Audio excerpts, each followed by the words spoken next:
Hey, Dr. Liz. I am currently undergoing the following situation. My long-distance anchor partner is falling in love with someone else. Initially, we thought we'd do hierarchical polyamory because it seemed like the right fit for us, and we agreed upon it. She also has a platonic life partner who lives abroad. Recently, however, she's confessed to me that she can't do it now because she's falling hard for this new person. I have done a lot of emotional learning over the last few months and can sincerely say that I feel happy for her in this new bond. Whereas 3 months ago, I was drowning in jealousy and self-pity. However, if I'm being completely honest, I can't help but feel a little bit left out and taken for granted because our agreement was to prioritize each other until we'd see each other again soon, which has been postponed indefinitely because of the apparition of this new person. And this confession came only a month after talking about our compromise to each other. Sorry this took so long. I just want to know if I should take some time for myself to figure what I want and let her figure out what she wants with this new person. I don't want her out of my life, but I also feel it would be challenging navigating through this with her, especially if her intentionality towards me in this new moment is not clear. Thank you for any insight you might be able to provide for me. Just for context, we have a 6-year age gap. She's 40, I'm 34. Her new partner is 46. I'm currently figuring out my future situation with PhD plans for abroad. I had a lot of insecurities about this in the past, and it's hard work figuring out the power dynamics here also. I'm from South America. She's from a first world country. Okay.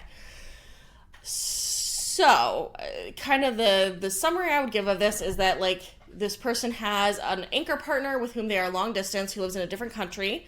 They had agreed initially to hierarchical polyamory because it seemed like a good fit for them, but now their partner has met someone else and is really excited about that person and doesn't want to do hierarchy anymore. And they had initially had an agreement to wait for a month until they were going to see each other again, but now it's unclear when they're going to see each other again. And so this person is wondering, should they take a step back from this relationship to kind of figure things out? So, I think that there is no single right answer here. The thing that I would say is that one of the problems with agreeing to hierarchical polyamory is that this kind of happens a lot of the time. Everybody is great with hierarchy until they meet someone with whom they don't want that hierarchy to apply. And so when we agree to hierarchy, a lot of times what we're doing is setting ourselves up for future stress and heartache, rather than figuring out what are the agreements that are important to us in this connection. Why is the hierarchy important? What is that about? What does it mean? What is it for? My guess in reading this is that this person wants to feel prioritized in a certain way, perhaps because of the long distance, uncertain exactly why. And they feel like the hierarchy kind of structurally created that prioritization, but now that structure is gone, and so they feel like they aren't going to be prioritized anymore.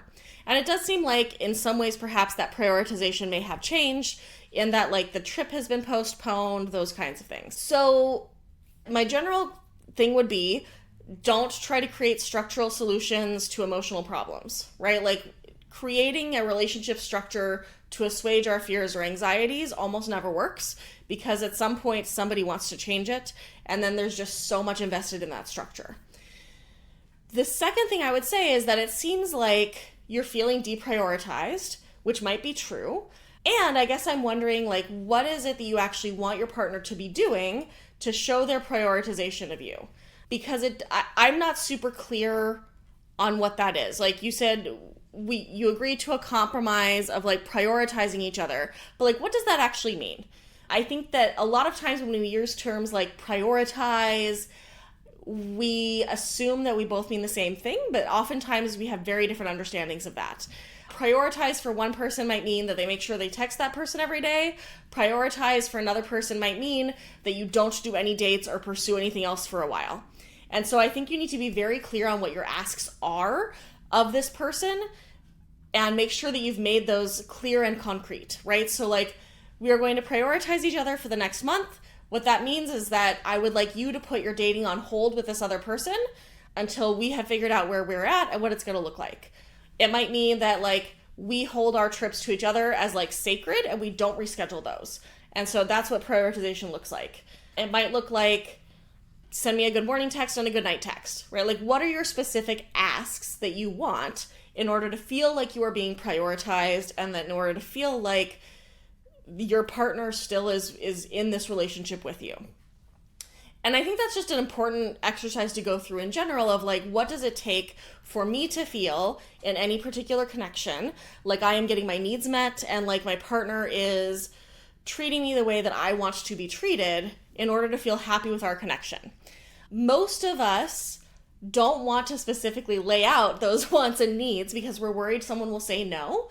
But what that means is that we kind of guarantee they're going to end up falling short because we aren't giving them the information that they need in order to successfully fulfill those wants and needs.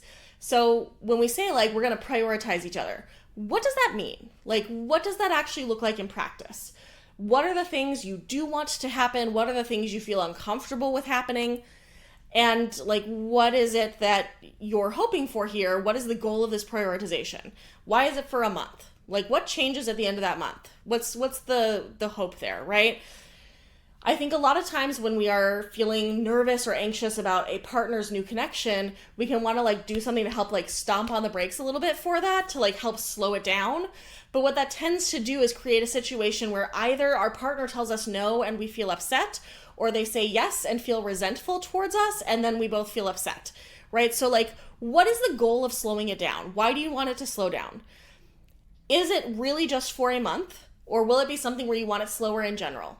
Is it something where you can be happy if this becomes their new anchor person? I think that these are a lot of questions to ask yourself about like the specifics of what is prioritization here. I think too that if you're in this space of like, should I just like bow out of this so she can figure stuff out? I guess I'm wondering like, why that big swing? Are you feeling like this person is just not in this relationship with you anymore? Is it that like you need it to be hierarchy? Like what has changed that's making you want to like pull out of it fully and get some space? It seems like there are things that you do still need to figure out in terms of what you want, but I don't know if you need time for yourself to do that. Maybe you do. Like I don't know how you work. Different people work differently, but this kind of reads like a strategic withdrawal, like you're worried that she's going to end the relationship, so you're going to just kind of preemptively do it for her. And I'm wondering if that's a piece of what's happening here. Because what I see in your question is a lot of kind of feelings of like betrayal and broken promises and anxiety and fear. And, I can get that. And I think that when we make our choices from that place, we often make worse choices than if we look at like, what does it take to move through this conflict? Do I want to move through this conflict with this person? And, am I approaching this from us being on the same team, or am I approaching this as adversaries? I think that, again, there's just a lot of kind of like murky stuff here about like, what does priority mean? What does anchor partner mean? Especially if you live long distance from each other and don't, it sounds like, have a significant plan to be closer to each other. Like, what does an anchor partnership mean in that case? For me, a long distance anchor partnership would not work because I need to be physically in the same place as someone, and flying back and forth, especially internationally on a regular basis, is really freaking hard. I think, too, you mentioned that you've had a lot of insecurities about stuff in the past. This sounds like it is hitting a lot of your insecurity buttons, and that's making you want to, like, cut and run, which is a totally understandable reaction and a totally understandable way to feel. And I think I would ask you, like, is it worth trying to stick it out even though a piece of you wants to just cut and run here? Like, is there something worth sticking in here? Is it worth being clearer about your requests and seeing if she's going to be able to meet those before deciding to take some space, right? Yeah, I mean, I feel like it's a hard question to answer. You bring up the ages. I think that, like, for most folks over the age of, like, 30, age differences aren't necessarily as significant a lot of the time. It kind of depends on the people involved. I have sweeties and lovers in my life who are like 20 years older than me. I have a sweetie in my life who is like 14 or 15 years younger than me. And for the most part, those age differences don't have a huge impact on our relationships at this point, because kind of past a certain developmental stage, what some might call your Saturn return, like that mid-20s to like 30 kind of zone. Past that zone, your age differences aren't necessarily as clear-cut as they are for people like below 30. So I don't know that the age gap is necessarily a big piece of this. Maybe it is in a way that I'm not perceiving. I think that the power dynamics of like, this person says that they are from South America and that their partner is from what they call a first world country, what we might call like a global north. That can be a very big power imbalance, particularly in terms of like income, economic security, physical security in a lot of ways, ability to travel. Like that can be a really big difference. And I think that, like, I guess I'm wondering again, like, what is your hope here? If your hope is to leave your country, is your hope to join her in her country? Is your hope to, like, not, like, to settle in a place that is closer to where she's settled? Like, what does this partnership look like in the long term?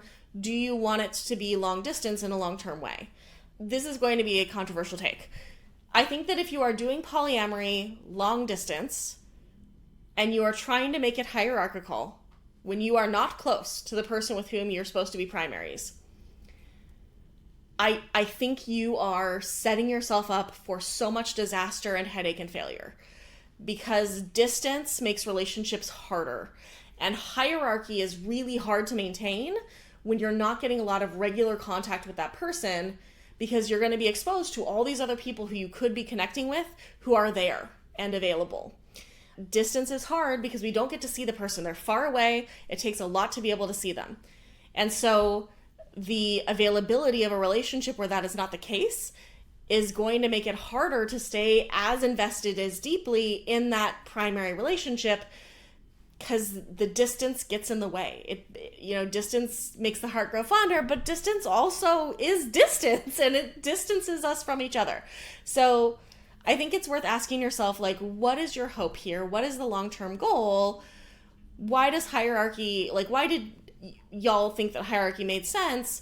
What is it that you actually want and need from your partner in a concrete, specific way? Not prioritization. What does prioritization actually look like when the boots hit the ground?